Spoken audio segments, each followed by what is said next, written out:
আমার এখানে উত্তরটা হলো আমার প্রশ্ন দিয়ে। টলিউডের পর বলিউডের পর রাজনীতি হয় কেন?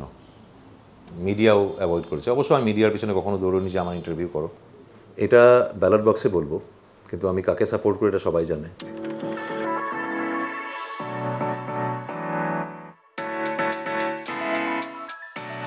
কোন ক্ষেত্রে অহংকার করতে তারা দেখেছে সেটা আমি জানি না। এবার তারা যদি ভাবে ইয়েস, আমি ওটাই তাহলে। আর রাগ তো বটে, আমার রাগ প্রচুর আছে। কিন্তু আর অহংকারী হয়তো কেন বলে জানি না, কিন্তু আমি হয়তো একটু ইন্ট্রোভার্ট বলে বা সবার সঙ্গে সেরকম একটু রিজার্ভ। আসলে আমি অ্যাভয়েড করি না, কিন্তু হয় না, এক একটা মানুষের এক একটা টাইপ থাকে। আমি যে খুব বেশি কথা বলতে পারি না। অফকোর্স এটা আমি বলছি না এটা খুব উদাহরণ দেওয়ার মতো কোনো একটা ভালো গুণ যে আপনারা সবাই এরকম হন, এটা নয়। কিন্তু আমার এরকমই, তা ওটাই জন্য অনেকে ভাবে হয়তো অহংকারী। এবার সবার ভুলটা আমি কি করে বাড়ি বাড়ি গিয়ে ভাঙাবো সেটা তো আমি জানি না।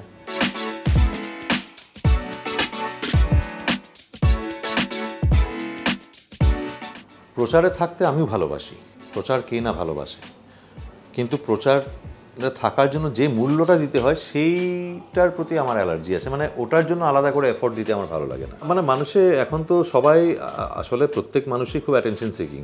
এই সাইকোলজি নিয়েই তো ফেসবুকের মতো সোশ্যাল মিডিয়া প্ল্যাটফর্মগুলো তৈরি হয়েছে। কারণ everybody wants to be famous, তাই তো রিল বানাচ্ছে। তাহলে নিজেকে দেখাবার জন্য তো বানাচ্ছে না। তারাও চায় যে আমার হাজার হাজার লাখ লাখ কোটি কোটি ফলোয়ার থাকুক, মুখে যাই বলুক, কিন্তু প্রচার সবাই চায়। আমারও ভালো লাগে, আমি ডিনাই কখনো করবো না, কিন্তু সেটার জন্য যা যা করতে হবে, যতটা খাটনি দিতে হবে, তার থেকে বরঞ্চ আমি আমার মতো থাকলে মনে হয় সময়টা বেশি উপভোগ করলাম, ওই জন্য থাকা হয় না।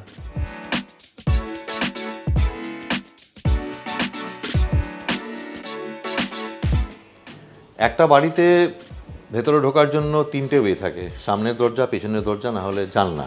আমি হয়তো জানলা দিয়ে উঁকি মারার সুযোগটা পেয়েছিলাম। সামনের দরজা আমার কাছে খোলা ছিল না, যেটা হয়তো নায়কের, বা আমার কাছে সেরকম কোনো গডফাদার ছিল না যে আমাকেই ধরে একটা সিনেমা বানাবে বা লঞ্চ করবে।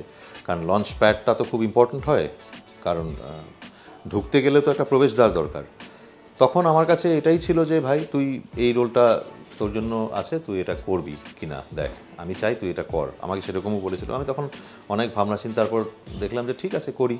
তারপরে অনেকে বলেও ছিল তুমি তো সিরিয়ালে, এখনও সিরিয়ালটা চলছে, একদিন প্রতিদিনে তুমি হিরো, ভিলেনের রোল তুমি কেন করছো? আমি বললাম আমি যদি এটা নাও করি তাহলে কোনসা আমার জন্য থালা সাজিয়ে হিরো রোলটা অপেক্ষা করছে অন্য একটা সিনেমায়। মানুষে একটা খাবার রিজেক্ট করে কারণ তার কাছে তখন অন্য একটা অপশান থাকে, তার মনের মতো করে একটা বেটার খাবারের। আমার কাছে তো কোনো অপশান ছিল না। আর যদি আমি সিরিয়ালই করতে হয়, সিরিয়াল তো আমি এমনিই করছি তা চলছে, সুতরাং করতে অসুবিধা কী, আমি সেভাবেই করেছিলাম। অ্যান্ড যেহেতু এক্সপেকটেশন অনুযায়ী সেরকম হিরোর কেউ অফার করেনি আমাকে রোল, তখন আমি যেটা পেয়েছিলাম সেটাই করেছিলাম। অ্যান্ড দ্যাট ওয়াজ ভেরি, আমার দিক থেকে খুব ক্যাজুয়ালি আমি কাজটা করেছিলাম। আর কাজটা নিয়ে আমি খুব সিরিয়াস, কিন্তু আমার অ্যাপ্রোচটা খুব ক্যাজুয়াল ছিল। ওকে, যদি এটা আসে এটাই সই।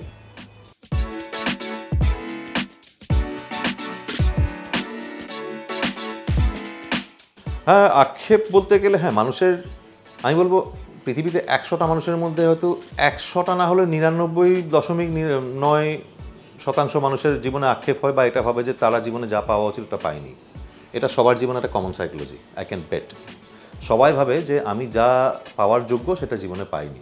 এবারে সেটা কতটা সত্যি বা তার প্যারামিটার্স কতটা অবধি ঠিক, সেটা কেউ তো বাইরে থেকে বিচার করতে পারে না। হ্যাঁ, আমারও মনে হয়েছে যে আমার এটা পাওয়া উচিত ছিল, আমি এটা তো পাইনি। কিন্তু হয়তো এমনও জিনিস আছে যেটা হয়তো অন্যের পাওয়ার কথা ছিল, সেটা আমি পেয়েছি।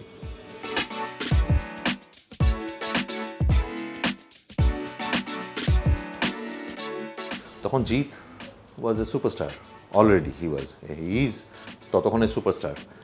এবারে এমনও হয়েছে আমরা যখন শুটিং করতাম, হয়তো স্পটে অনেকজন আর্টিস্ট বসে গল্প করছি বা করছি, ওখানে হয়তো একটা চেয়ার কম আছে, আমি ওখানে দাঁড়িয়ে আছি, জিৎ কিন্তু বসতো না। আর একটা চেয়ার আনিয়ে যখন হি মেড শিওর যে আমি চেয়ারটা পেয়েছি, তারপরে ও বসতো।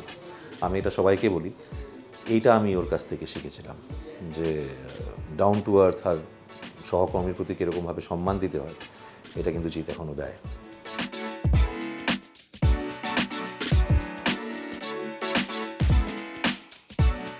আমার এখানে উত্তরটা হলো আমার প্রশ্ন দিয়ে।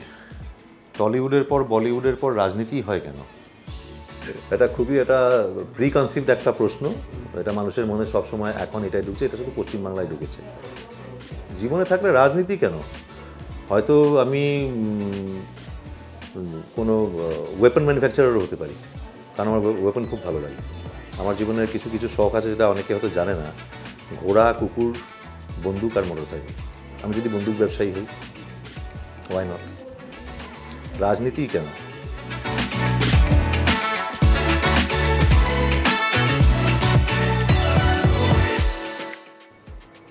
এটা ব্যালট বক্সে বলবো, কিন্তু আমি কাকে সাপোর্ট করি এটা সবাই জানে।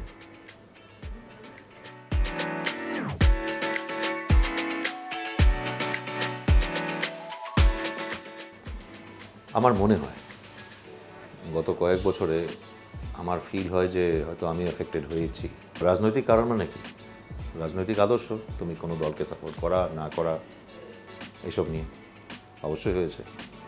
আমি তো এটাও শুনেছি যে অনেক মিডিয়াও অ্যাভয়েড করেছে। অবশ্য আমি মিডিয়ার পিছনে কখনো দৌড়নি যে আমার ইন্টারভিউ করো, কিন্তু এটা আমি শুনেছি। যাক, ঠিক আছে, সময় বদলালে সেইগুলোই, সেই দলটাই যখন সবচেয়ে বেশি প্রাসঙ্গিক হয় তখন তার পেছনে লোক দৌড়য়। যেটা আমার ভালো লাগে, বেশ করেছি, আবার করব। আমার এটা অ্যাটিটিউড যে আফসোস কখনো করতে নেই জীবনে। আফসোস করার সময় ভাবি কাজটা করার সময় আমি কত আনন্দ পেয়েছিলাম। সেডিস্টিক আনন্দ হোক, স্পিরিচুয়াল আনন্দ হোক, আনন্দটা যদি আফসোসের থেকে বড় হয় তাহলে নো আফসোস, আবার করবো।